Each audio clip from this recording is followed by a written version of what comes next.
ورنہ یہاں نوکری چلی جائے گی، سیٹ ناراض ہو جائے گا، سسرالیے ناراض ہو جائیں گے، ہزارہ قسم کے دنیاوی مفادات، دنیاوی اغراض و مقاصد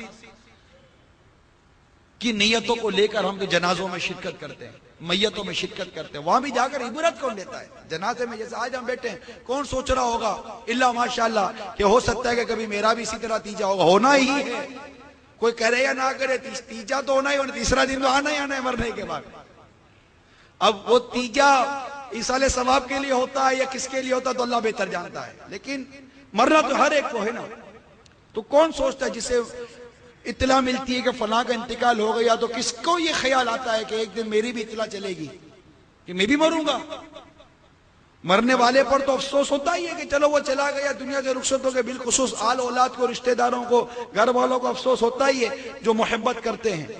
لیکن عبرت کہ یہ شخص جو دنیا سے چلا گیا، اس نے اس مرحلے کو پار کر لیا کہ ایمان پر جانا ہے کہ ایمان برباد ہونا ہے، یہ مرحلے سے وہ گزر گیا۔ جو دنیا سے چلا گیا وہ اس مرحلے سے گزر گیا کہ اسے ملک الموت کو کس صورت میں دیکھنا ہے، وہ گزر گیا۔ وہ اس کیفیت سے گزر گیا کہ روح کیسے قبض ہونی ہے، سختی میں قبض ہونی ہے یا اللہ کی رحمت سے نرمی سے قبض ہونی ہے۔ اس کی روح بدبودار ہو کر نکلے گی کہ اس کی روح خوشبودار ہو کر نکلے گی۔ وہ اس وقت اس کیفیت سے گزر گیا۔ وہ قبر کی رات جو پہلی رات آنی تھی گزر گیا، وہ منکر نکیر کے سوالات سے گزر گیا، قبر کے تمام معاملات سے وہ گزرنے والا گزر گیا۔ اب آپ نے اور میں نے گزرنا باقی ہے۔ جس کی اطلاع ملی کہ مرنے والا دنیا سے چلا گیا، چاہے اس کی بیٹی، چاہے اس کی اولاد ہو یا اس کی زوجہ ہو یا اس کے گھر والے ہوں، اس کی بہن ہو، اس کے بھائی ہو، اس کے رشتہ دار ہو، قرابہ دار ہو، اہل محبت ہو یا عام مسلمین ہو، کوئی بھی ہو، ہمیں اطلاع ملتی ہے کہ فلاں کا انتقال ہو گیا۔ آپ نے اور میں نے اس انتقال کی اطلاع سن کر کیا اپنی موت کو یاد کیا؟ ہم اپنی موت کو کب یاد کرتے ہیں؟ جبکہ موت نصیحت کے لیے کافی ہے۔ موت نصیحت کے لیے کافی ہے۔ موت سے بڑھ کر کیا نصیحت؟ جنازے سے بڑھ کر کیا نصیحت؟ قبر میں اتارتے وقت جو انسان دیکھ رہا ہے کہ قبر میں مردہ اتار، اس سے بڑھ کر کیا نصیحت ہے؟ اتنی ریئلٹی ہے، اس سے زیادہ کیا ریئلٹی ہوگی؟ اس سے زیادہ کیا حقیقت ہوگی کہ یہ وہ معاملہ ہو رہا ہے جو ڈیفینیٹلی میرے ساتھ ہونا ہی ہونا اگر میرے مقدر میں قبر ہے تو۔ ورنہ آدمی ڈوب کر بھی مر جاتا ہے، درندہ کھا جاتا ہے، جہاز کے اندر پھٹ جات پڑتا ہے تو اس کے گوشت کے ٹکڑے تک نہیں ملتے۔ مختلف موت کے مختلف معاملات ہوتے ہیں، نہیں مطلب لاش ہی نہیں ملتی، گوشت کا ٹکڑا تک نہیں ملتا، ناخن تک نہیں ملتا، اس طرح بھی موتیں آتی ہیں۔ لیکن ہم موت کو یاد نہیں کرتے۔ دلا غافل نہ ہو یکدم یہ دنیا چھوڑ جانا ہے، بغیچے چھوڑ کر خالی زمین اندر سمانا ہے۔ تیرا نازک بدن بھائی جو لیٹے سیج پھولوں کی، یہ ہوگا ایک دن تنہا اسے کیڑوں نے کھانا ہے۔ تو اپنی موت کا مقبول کر سامان چلنے کا، خدا کی یاد کر ہر دم کے جس نے کام آنا۔ ہم میں سے کون موت کو یاد کرتا ہے؟ کون ذکر اللہ کرتا ہے؟ کس نے اس انتقال کی خبر سن کر نوے نمازی تھا تو نمازی بن گیا، داڑھی منڈا تھا تو داڑھی والا بن گیا، امامہ نہیں پہنتا تو امامے والا بن گیا، فلمیں ڈرامے دیکھتا تھا تو یہ سوچتے کہ میں بھی مر جاؤں گا فلمیں ڈرامے دیکھتے دیکھتے تو میرا کیا بنے گا۔ ہم میں سے میرا کیا کون سوچتا ہے؟ ہم میں سے موت کی اطلاع سن کر جو فون پر ملی، کسی کے ذریعے ملی، اطلاع سن کر کون سبق لیتا ہے؟ کس کے اندر مدنی انقلاب آتا ہے؟ ایسا لگتا ہے جیسے کہ یہ ساری چیزیں ہمارے نزدیک ایک رسم بن گئی ہے۔ ٹھیک ہے، موت آ گئی، مرنا ہے، قبر پہ جانا ہے، یہ جنازہ ہوگا، یہ جنازہ اٹھے گا، ان تمام چیزوں میں عبرت ہے، عبرت ہے، جنازے میں عبرت ہے۔ لوگ جمع ہوتے، جنازہ پڑھتے ہیں، دعا کرتے ہیں، اپنے لیے مرحوم کے لیے دعا کرتے ہیں، سب میں عبرت ہے اگر عبرت لینے والا ہو تو۔ قبر کے اوپر جو سیل لگ رہی ہے اس میں عبرت ہے، غور تو کرے۔ بجلی چلی جاتی ہے گھبرا جاتے ہیں، اتنی سی قبر کے اندر سیل لگ رہی ہے، گھبراہٹ نہیں آ رہی ہم کو؟ اس وقت باتیں ہو رہی ہوتی ہیں، کاروبار کی باتیں ہو رہی ہوتی ہیں، جلدی کرو جلدی کرو کی باتیں ہو رہی ہوتی ہیں، جبکہ نبی رحمت صلی اللہ تعالی علیہ وسلم قبر کے پاس تشریف فرما ہو کر غمزدہ روایتوں میں آتا ہے غمزدہ ہیں، اور موت کو یاد کرنے، قبر کے معاملات کو یاد کرنے کے حوالے سے میرے آقا صلی اللہ علیہ وسلم کے بے شمار ارشادات موجود ہیں۔ ہمارے مرحوم کہاں ہیں؟ کدھر چلے گئے سارے؟ سب چلے گئے نا، ایک دن ہم بھی چلے جائیں گے۔ ہم مسلمان ہیں، ہمارا اعتقاد ہے، ہمارا ایمان ہے کہ جانا ہے، 100% دنیا سے جانا ہے، موت آنی ہے، 100% آنی ہے۔ ہمارا یہ بھی ایمان ہے کہ قبر میں سوال جواب ہونا ہے، اعمال کا حساب کتاب ہونا ہے۔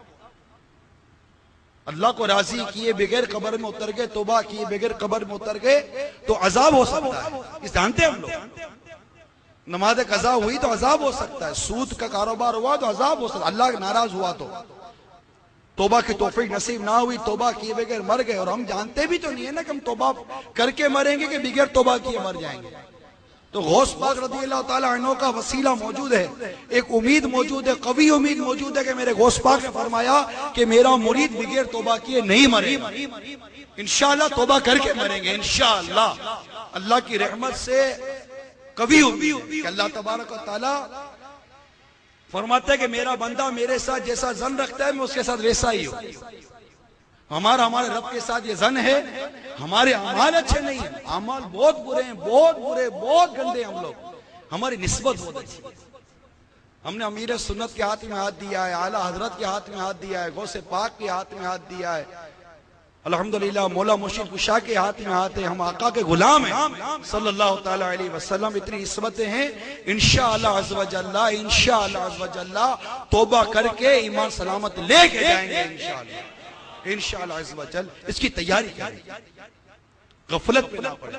حسن بصری رحمت اللہ تعالیٰ علیہ کا یہ قول کتاب میں لکھا ہے کہ جو شخص گناہ پر قائم رہتے ہوئے جنت کی امید رکھنا، یہ ایک اور گناہ ہے کہ جنت تو نیکی پر ملتی ہے، گناہ پر تھوڑی ملتی ہے۔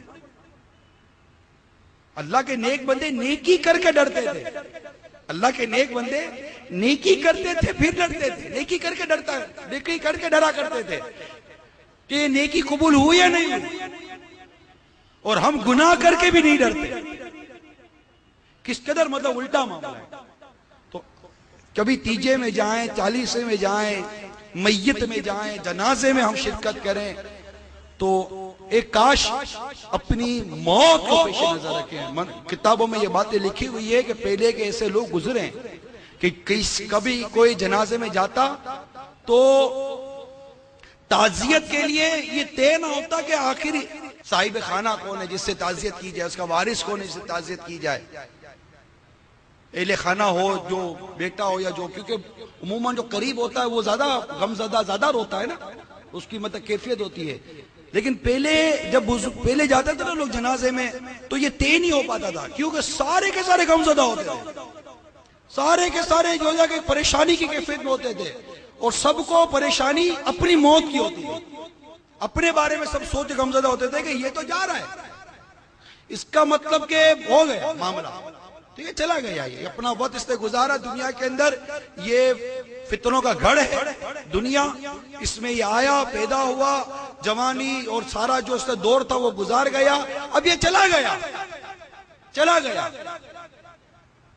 اب میری باری، اب میری باری، اور میں نے آنا ایک دن بستر کے اوپر، اور میں نے آنا ایک دن اس کیفیت میں کہ میری بھی آنکھیں چھت پہ لگی ہوئی ہوں گی، اب مجھ پر بھی ایک کیفیت آنی ہے کہ میرے بھی گھر والے انتظار کر رہے ہوں گے کہ کب روح نکلتی ہے، بلکہ بعض اوقات تو بیٹا امام صاحب سے دعا کرانے کے لیے آتے، امام صاحب دعا کرو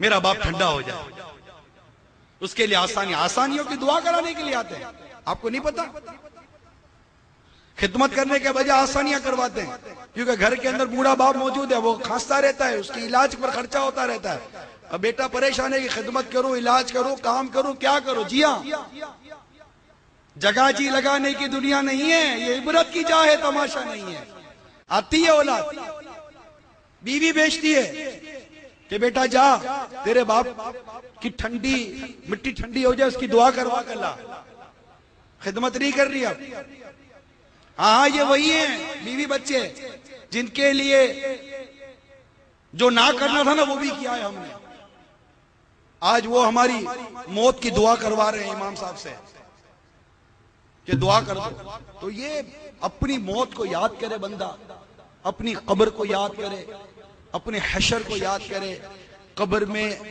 جا کر جو گلنا سرنا ہے تمام چیزوں کو یاد کرے, اللہ تعالیٰ کی رحمت کی پانے کی کوشش کرے کہ یا اللہ جب میں مروں تو مجھ پر نزا کی سختی آسان ہو, میرا ایمان سلامت ہو, مولا میری موت عبرت والی نہ ہو, میری موت رشک والی ہو, میں عبرت والی موت نہ مروں.